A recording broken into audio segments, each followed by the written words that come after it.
Prior to 129 AC, there were conventions.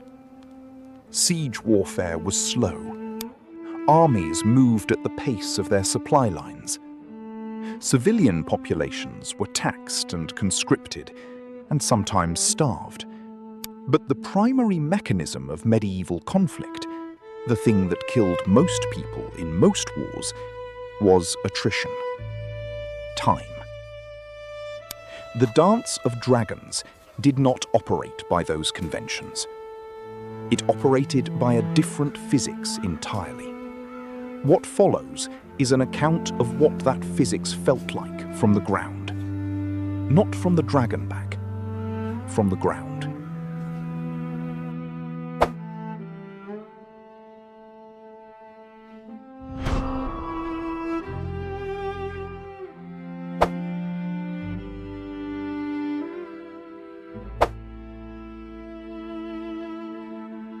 The military history of Westeros before 129 AC was built on assumptions that had been tested and refined across centuries of conflict. Stone walls were defensive assets. Supply lines determined campaign duration. The high ground conferred advantage. Castles were expensive to take and cheap to hold.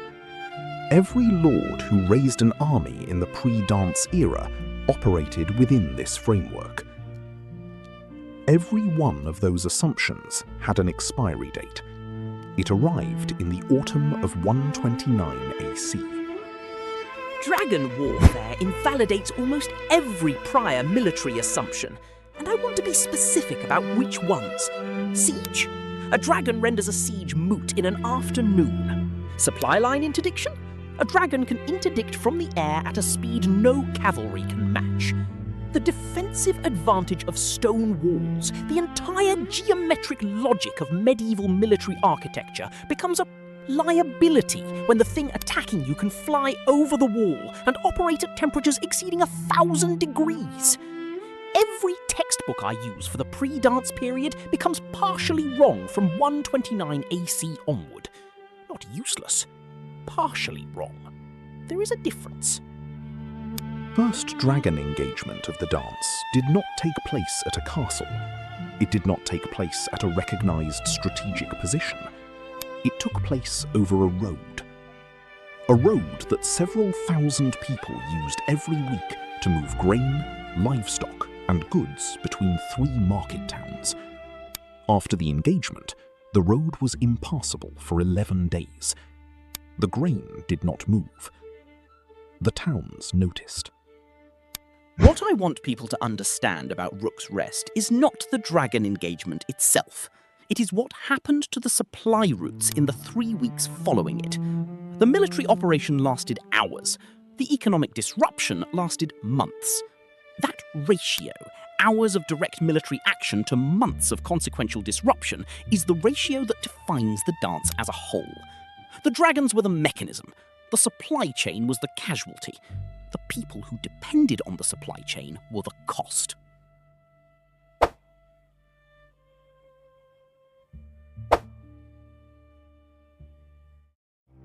The single greatest killer in the Dance of Dragons was not dragonfire. It was what dragonfire made impossible. The granaries that were burned. The fields that were abandoned when the labor was conscripted or fled. The roads that armies controlled and merchants could not use. The river trade that stopped because no merchant would move goods into a conflict zone. These killed more people over a longer period than any single engagement. They killed slowly. They killed in ways that left almost no record. Hunger does not produce ash layers. I want to be precise about what I mean by supply chain collapse, because people hear food shortage and think it is a simple equation. It is not. You have production failure, fields abandoned because the labour has been conscripted or fled. You have distribution failure, roads controlled by military forces, river trade stopped, merchants who will not move goods into conflict zones. You have storage failure, granaries are strategic targets, and you have purchasing failure. When a family's savings are exhausted and the currency has depreciated, they cannot buy even the food that exists. All four of these are happening simultaneously in the Riverlands from 130 AC. I cannot overstate how bad this was. Both the Blacks and the Greens faced the same logistical problem. Medieval armies eat. They eat the territory they move through. Every lord who declared for a side sent his levied men into the field, and those men had to be fed by the agricultural system of whatever territory they occupied. Both sides were simultaneously feeding their armies and destroying the agricultural capacity of the regions they fought over. They were consuming the system they were fighting to control. The levy records for the Riverlands in 130 AC show collection rates at roughly 40% of the pre-war baseline. 40%. That is not a war tax, that is a disintegration. The mechanism is this. The lord levies. The tenant cannot pay because the harvest was seized or abandoned or burned. The lord reports a shortfall to his liege. The liege reports it upward. At every level of this chain, the actual condition of actual families gets further from the record. What I can tell you is that by the midpoint of 130 AC, significant portions of the Riverlands were operating below subsistence. The record does not tell me who died first. I can infer. I have a particular frustration with how both sides managed their logistics in 130 AC, and I will try to be precise about why. You cannot feed a medieval army without the agricultural output of the territory you control. Both factions understood this. Both factions then proceeded to burn, seize, and disrupt the agricultural output of the territories they controlled, the territories they contested, and the territories they passed through. They were eating their own seed corn. From a purely operational standpoint, this is one of the most strategically self-defeating campaigns in the documented military record of this period.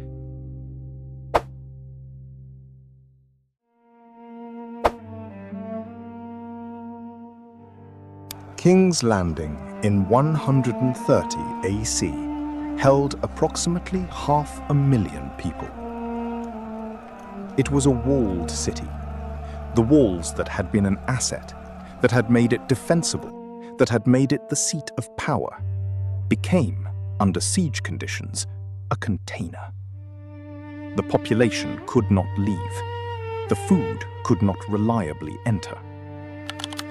For 6 months, 500,000 people waited inside a container to find out which side would win. 500,000 people in a walled city with a supply line being systematically interdicted from the sea. The mathematics of that are not complicated. What is complicated is the social texture. How do 500,000 people organize themselves when the normal systems stop working? Who gets food and who does not? How does an existing social hierarchy adapt or fracture under those conditions? The historical record for King's Landing during the siege is extremely thin, because the people who kept records were the people managing the crisis. They were writing down what they were doing, not what was happening to everyone else. The gap in the record is not an absence of experience.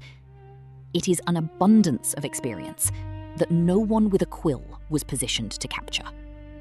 The records from King's Landing during the siege period are thinner than from any comparable urban event in Westerosi history, partly because the people who kept records were managing the crisis, partly because some of the records did not survive, and partly because the people whose experience the siege most severely affected were not the people whose experience was recorded in normal times. The siege made invisible people more invisible. In the archaeological record, sieges are distinctive. You see a clear cessation of normal activity signatures, Coin circulation stops, market refuse stops accumulating in the usual pattern, construction halts. And then you see what I call survival archaeology. Ad hoc structures, makeshift hearths, evidence of people inhabiting spaces not designed for habitation. We see all of that in the King's Landing stratigraphy for the siege period. The city did not stop, it contracted. It reorganized around survival. The physical record of that reorganization is one of the most coherent siege sequences I have worked with.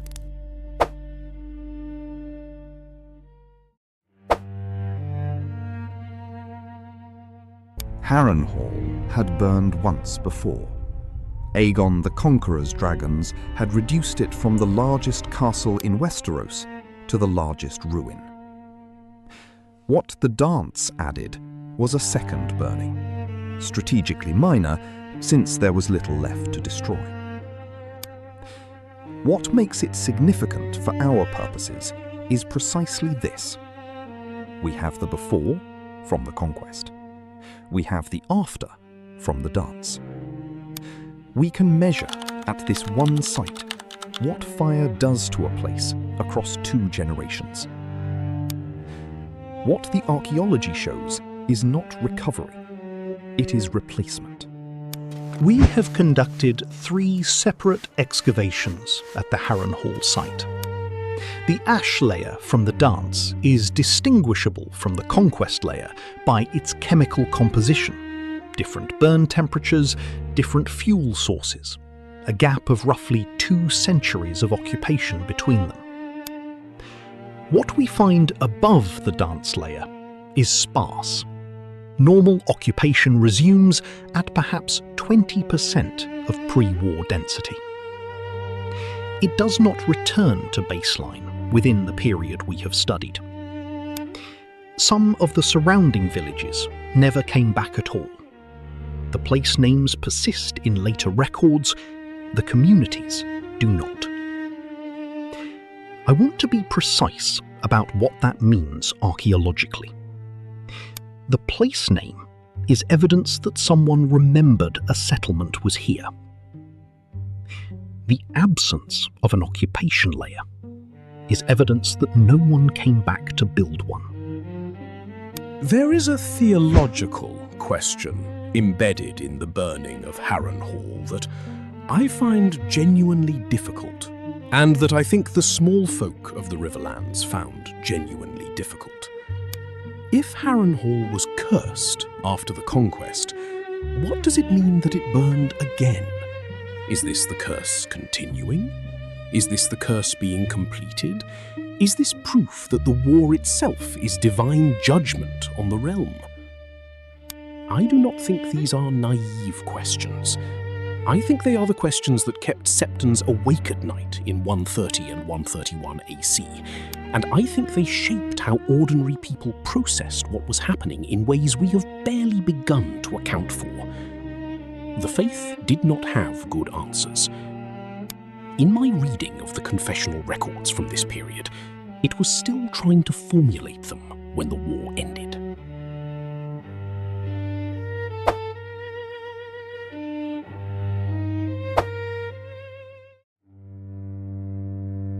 Scholars estimate that the population of the Crown Lands, the Riverlands, and the Reach declined by between 15 and 25% during the Dance of Dragons. The range of that estimate reflects a genuine uncertainty in the record. Not a failure of scholarship, but a failure of the surviving sources to have counted the people who were lost. Most of them were not soldiers. Most of them were not recorded. Most of them died of the things that follow armies: famine, disease, displacement, the collapse of the systems that kept them alive.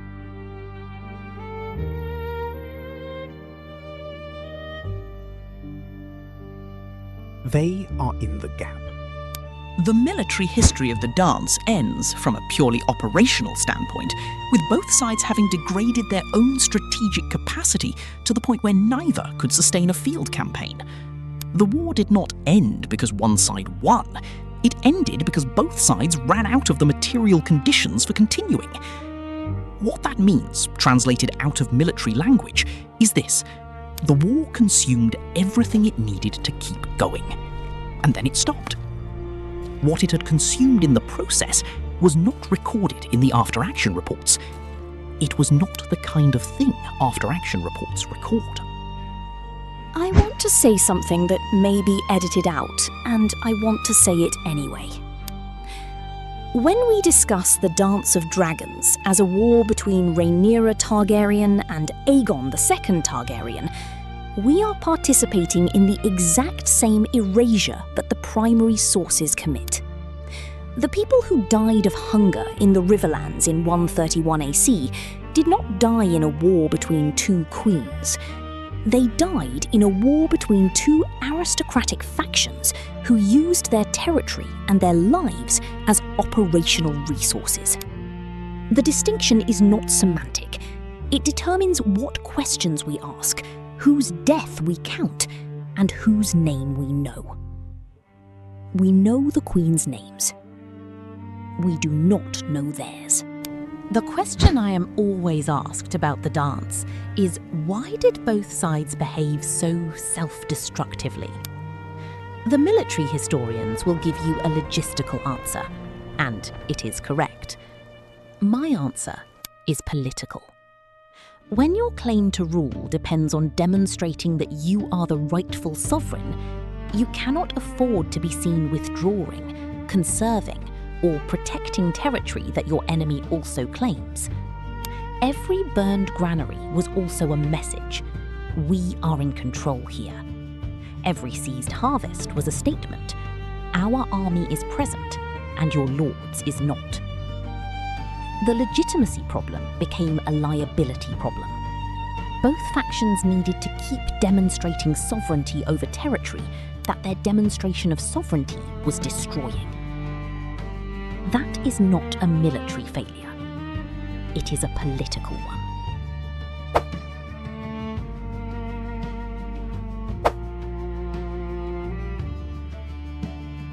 Episode 3 covers what the ground looked like when the armies left. It will require a different kind of accounting.